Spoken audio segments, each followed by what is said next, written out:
Halo, sahabat hijau, jumpa lagi masih bersama saya Dwi di sini ya. Salam hijau ya. Oke, sahabat hijau, buat kali ini kita akan membahas bagaimana cara membuat booster POC pertumbuhan buah agar hasil maksimal lebih berbobot, lebih berat, lebih bagus dan lebih berkualitas.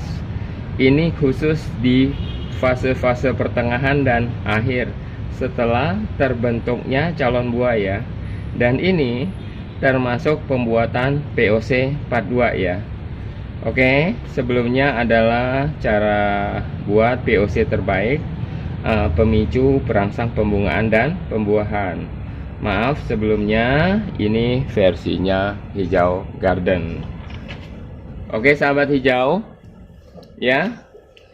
Di sini juga akan kita bahas bahan-bahan POC, yaitu fungsi dan manfaat dari POC, cara pembuatan booster POC, perbandingan dengan POC sebelumnya, yaitu kata kuncinya pemicu perangsangan pembungaan, dan pembentukan calon buah. Jadi cukup jelas ya infonya.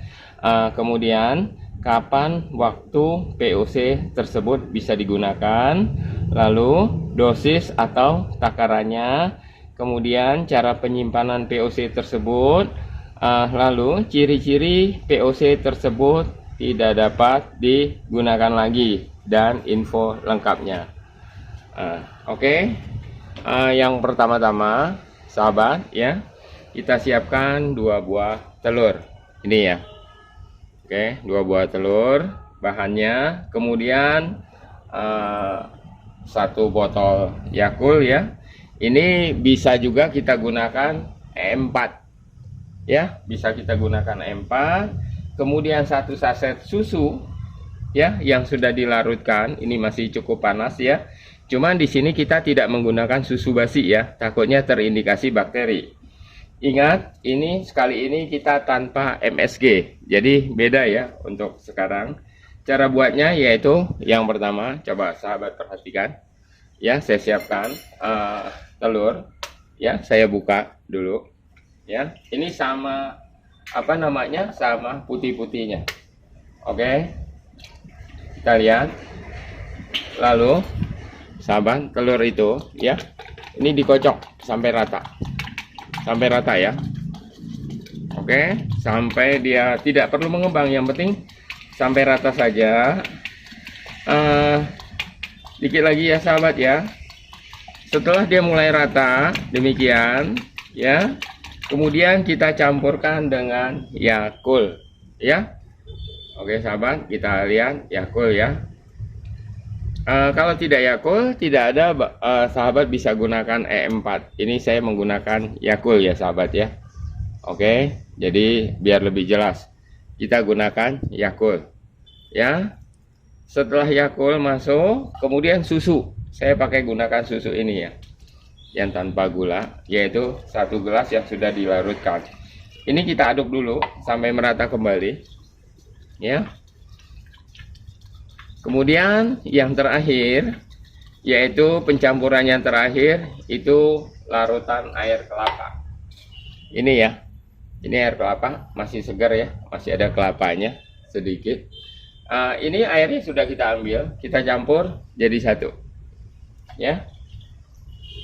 Kita aduk sampai merata sahabat ya. Oke, kemudian lalu setelah aduk merata ya. Oke sahabat, sebentar saya tuangkan di wadahnya ya. Ya, lumayan banyak, dapat kurang lebih 1 liter ya. Oke sahabat hijau, kita lanjutkan. Kemudian kita apa namanya, masukkan di tempat wadah seperti demikian juga boleh ya, nggak apa-apa. Kita buka, kemudian kita isikan. Oke, kalau yang ini contoh POC yang pemicu ya. Kalau ini POC pembentukan, kita tuangkan ya sahabat hijau, kelihatan ya. Saya tuangkan ke sini.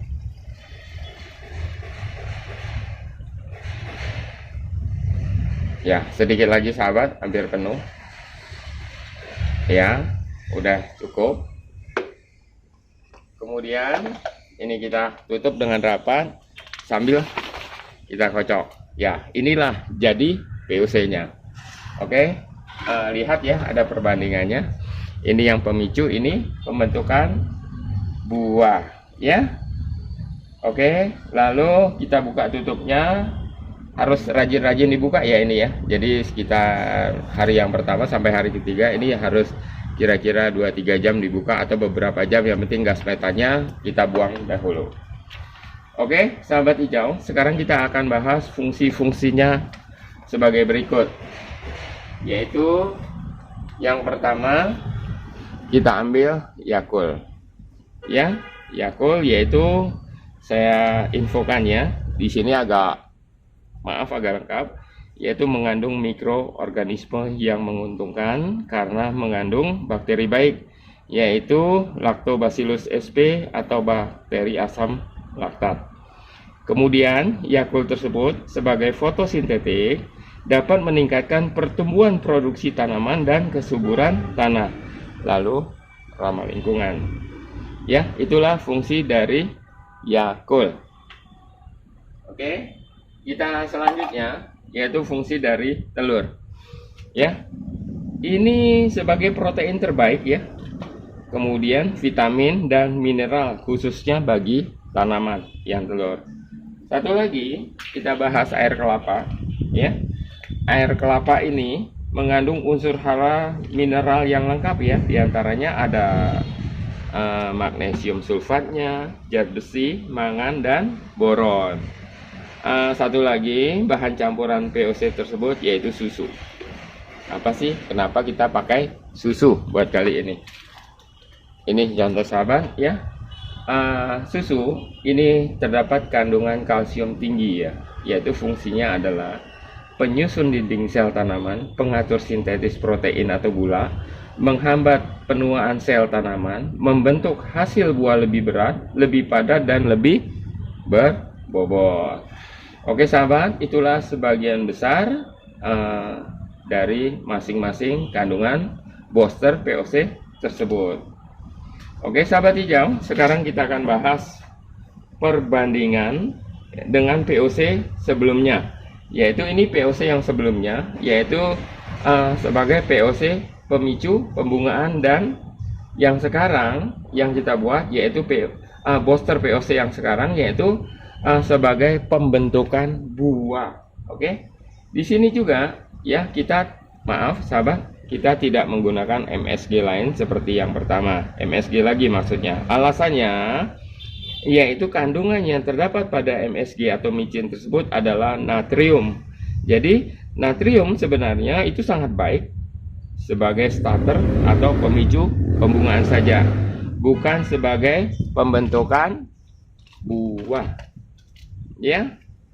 Tapi bila mana kita masih menggunakan MSG tersebut, ya hasilnya buah tersebut mudah sekali untuk rontok. Kemudian dan mudah patah pada tangkainya. Kemudian medianya akan menjadi padat. Makanya buat POC pembentukan yang sekarang ini kita tidak menggunakan MSG lagi. Itulah sekilas perbandingan dengan POC yang sekarang ini. Oke sahabat hijau, sekarang kita akan bahas kapan POC tersebut bisa digunakan. Infonya sebagai berikut. Ini seperti tadi.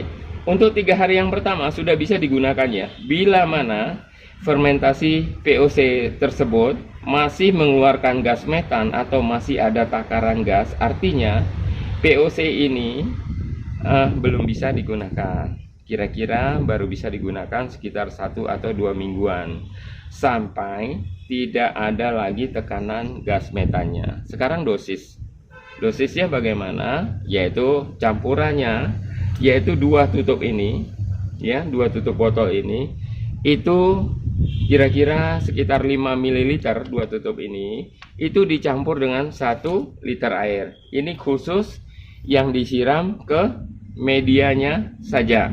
Kalau buat spray bagaimana? Yang buat spray cukup satu tutup saja. Jadi satu tutup dicampur dengan 1 liter air, kemudian kita spray ke tanaman tersebut. Penggunaan bisa diaplikasikan dalam kurun waktu 1 minggu atau 10 hari 1 kali ya. Jadi penggunaannya. Oke, saya lanjutkan dengan selanjutnya, yaitu cara penyimpanan POC.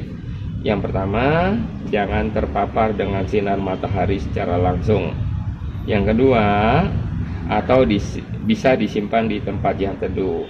Ini penutupannya ini harus rapat ya, agar tidak ada bakteri yang masuk. Kalau botolnya transparan seperti begini ya, ini tolong dibungkus dengan koran atau kertas yang berwarna gelap. Ini bisa juga disimpan di lemari pendingin agar lebih tahan lama. Ya, oke, sahabat hijau. Untuk selanjutnya, ini saya infokan sekali lagi, yaitu ciri-ciri POC yang sudah tidak bisa digunakan lagi. Yang pertama, kalau kita buka, sudah tercium bau busuk dan tidak ada lagi aroma tapenya atau gas metannya. Artinya, POC tersebut tidak dapat digunakan lagi karena sudah terindikasi bakteri jahat atau patogen. Ini lebih baik dibuang saja. Oke? POC ini maksudnya itu bisa bertahan ya sahabat ya. Kalau penyimpanannya baik itu antara 6 bulan sampai 1 tahun ya. Apalagi ditaruh tempat lemari pendingin. Oke sahabat hijau, demikianlah info dari kita. Semoga tutorial ini bermanfaat. Bila mana suka itu bisa di like. Bila mana tidak suka silakan di dislike ya. Jangan lupa di subscribe dan tekan tombol loncengnya. Oke sahabat, ini boleh di share ya. Oke sahabat hijau, terima kasih banyak telah mengikuti channel kita. Sekali lagi, salam hijau ya.